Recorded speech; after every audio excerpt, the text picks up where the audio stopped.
Hi, my name is Dan Kinzelman. In 2018, my Selmer Mark VI tenor saxophone was stolen, and I launched a crowdfunding campaign, and I managed to raise enough money to buy myself a new saxophone, and I promised this video actually nearly 2 years ago, so I'm sorry I haven't delivered it yet, but now I have a little bit of time and I wanted to show you what I actually ended up buying. So I ended up with two saxophones, and I'm going to do a comparison video a little later on. But this is the main one that I'm using now, and it's a Conn. We call this a transitional model. From my research, it was built in 1931, and the serial number is 247,000. So if you know more about it than me and you have more details about it, please share those in the comments. The transitional models were constructed between the end of the New Wonder Series 2 and the start of the 10M, which is their kind of top model from the middle of the 30s on, I think, until the company actually stopped producing saxophones in maybe the 1960s. Because the old Conns were actually not super ergonomic to play, I had to do some modifications because I grew up and I learned playing on a Selmer model saxophone, and most contemporary saxophones are built around the keywork that stabilized with the advent of the Mark VI. So Conns are a lot less ergonomic and a little more difficult to play, but I had a number of modifications done to help actually make it more usable for me. So one of those is I substituted the actual circular front F key.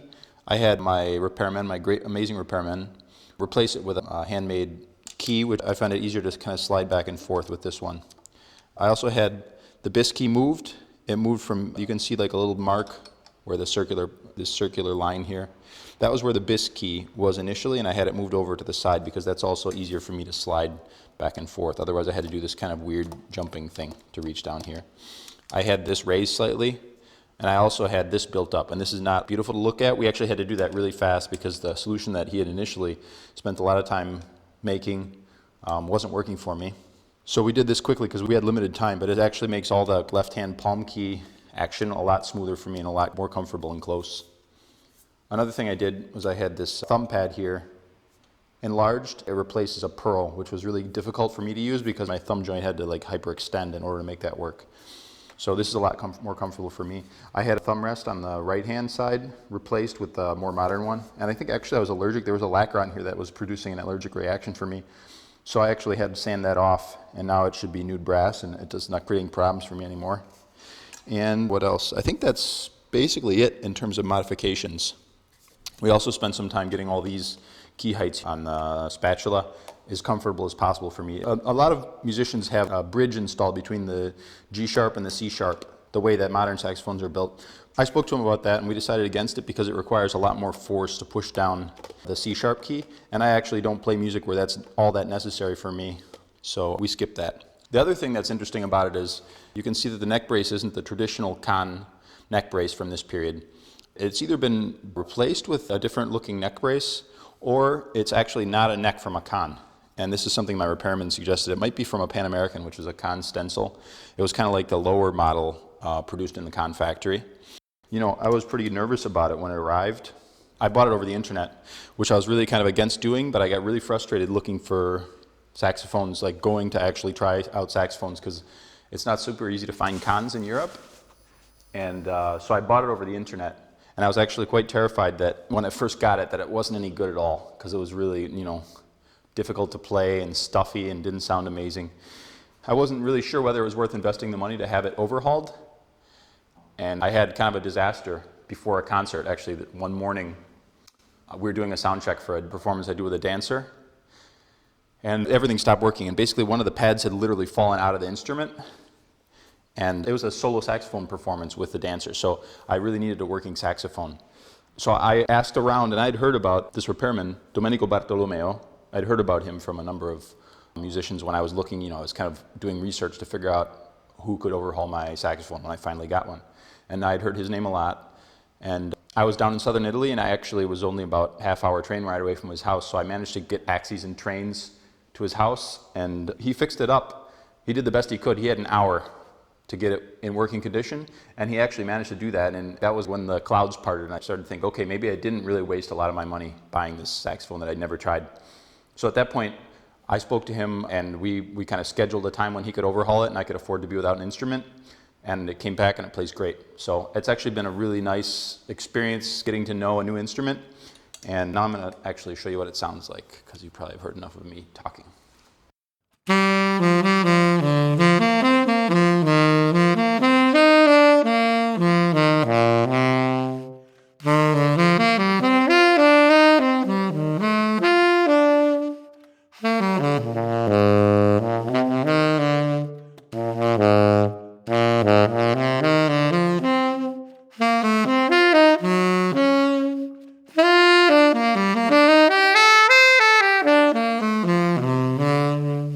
I guess compared to the Selmer, I feel like there's a lot more space to be flexible in terms of timbre, sound color, and also intonation. So for beginning players, this might be kind of a difficult instrument to use just because it doesn't really help you quite as much as a Selmer or a more modern saxophone might. Intonation is a little bit funny, there's some strange notes, and there's so much more margin for error in terms of sound color. But the other side of that is it's kind of like having a really agile car or airplane or something like that. You know, it's like less stable, but it allows you to do some like pretty cool things. So I'm going to try to show you some of the things I like about the color. I'm going to try to play at the same volume, but listen to all the different colors I can get out of the instrument based on how I kind of put the air into it.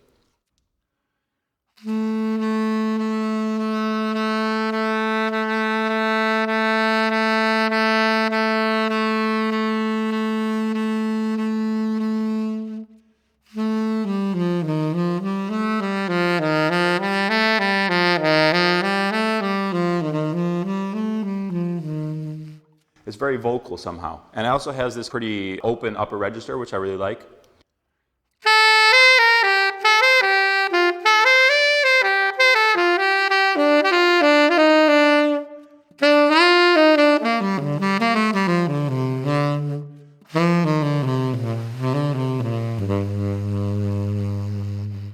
And then if I really dig into it, it's got really amazing low end. Check this out.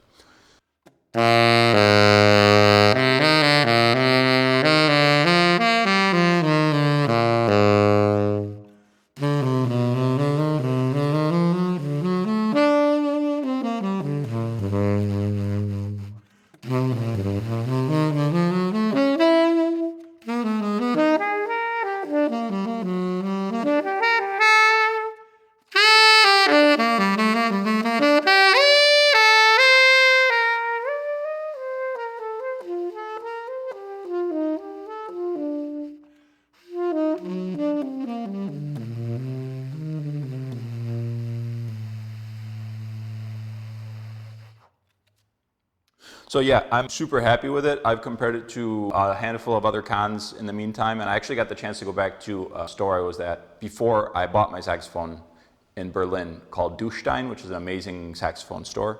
If you ever get the chance to stop by there, I highly recommend it. They're really wonderful people, and they have an amazing collection of beautiful vintage instruments. So I went there again now that I had this thing in working order, and I compared it to a lot of really serious vintage saxophones, like a super balanced action, a couple nice 10Ms, a really nice Mark VI. And I have to say, yeah, it holds its own, absolutely. It's more a question, I think, of what you prefer. Some of the things I don't like about it, I don't know if I would say I don't like it, but it's been a little bit difficult, just the fact that it really is quite a dark instrument, even compared to other Conns, I think. That's something I've had to get used to because I do need to be really aggressive at times, and it takes a little bit more effort to make this one aggressive and poke through. Let's see what else. It is definitely less comfortable than the Selmer. I have to say I've gotten to the point now where I can be like pretty fluid with it, but there are a few areas like this area that's like definitely kind of a disadvantage. If it's really important to you to be really agile in the really low register, this is an instrument that you might not really be interested in. Another thing is the intonation. It's a little bit tricky. Like the high end on this one is really hard to bring it up to pitch for me. And this might be a question of the neck. I'm not sure. Again, this may not be an original neck. There's actually a couple notes which I can actually not get them in tune. Like if I push the mouthpiece into the point where I can actually play them in tune comfortably, everything else becomes completely sharp. I'm lucky enough that the music I play doesn't actually require me to be precisely in tune all the time. And I just kind of have learned to live with it. And that's one of the characteristics of it, you know. But there's actually a ton of historical examples of great saxophone players who don't play in tune. So I'm just going to kind of try to use that as my excuse. But for example, if I'm not correcting for it, A is really sharp. And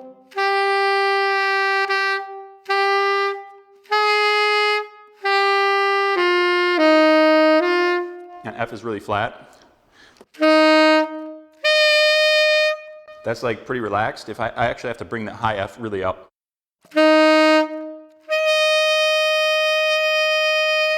And I still don't think it's quite up to pitch where it should be, you know? So these are some of the disadvantages. And another big thing is just because of the way it's built, the position that my hands have to be in, I do get a little bit of back pain from playing it for a long time. So that's actually a big thing. Michael Blake, amazing saxophone player from Canada, who is based in New York for a long time, he told me that he stopped playing either a Conn or maybe it was a super balanced action because of problems like the ergonomics. They were just kind of creating maybe tendonitis or something like that. And it does create problems with me. I do get back pain when I play this for a long time. I have a little bit of pain in my left shoulder. But I guess that's maybe one of the prices that I pay for this sound. I guess, you know, I miss my Mark VI, but I don't think it's better than this one. This one is just a different beast, and I've actually learned to really love it, and I think that it gives me a much richer spectrum of colors than the Selmer did. So if you get the chance to try out some of the older generation of saxophones, I think the older American saxophones are pretty amazing, like Conns, Bushers, and even the stencils. I've played some amazing Pan Americans, which are just debranded Conns. Actually, I bought 2 saxophones with the money from the crowdfunding campaign. I have now a backup saxophone, and it's an old Italian saxophone built by a very small company that still exists called Brampone and Cazzani.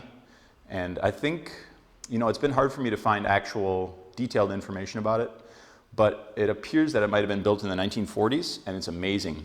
It has some really serious intonation problems, but I think those saxophones are available for around €1,000 in good playing condition. And I think it's an amazing deal. If you're not worried about getting used to some intonation and maybe spending a little bit of time getting key heights right and everything, I think that's an amazing option. And if I were looking to get into a vintage sax just to see what it was all about, that's definitely an option I would look for. So maybe I'll do a video later comparing those two. Thanks for watching, and please subscribe to my channel if you haven't. Thanks. Thank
you.